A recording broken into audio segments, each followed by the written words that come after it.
অবশেষে আইপিএল খেলা নিয়ে বিরক্ত হয়ে যা বললেন মোস্তাফিজ।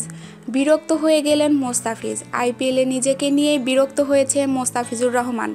আইপিএলে গতবার সানরাইজার্স হায়দ্রাবাদের অন্যতম নায়ক মোস্তাফিজুর হলেও আইপিএলের এবারের আসরে নিজের প্রথম ম্যাচে বোলিংয়ে সুবিধা করতে পারেননি মোস্তাফিজুর রহমান, যে কারণে পরের ম্যাচ তাকে বেঞ্চে বসিয়ে রাখে গত আসরের চ্যাম্পিয়নরা।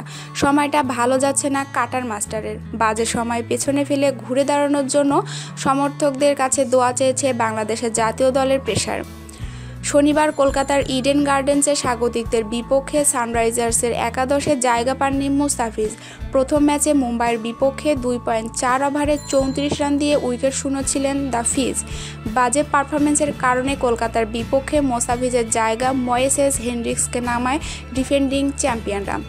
তবে বাজে সময় পেছনে ফেলে ঘুরে দাঁড়াতে বদ্ধপরিকর মোস্তাফিজ।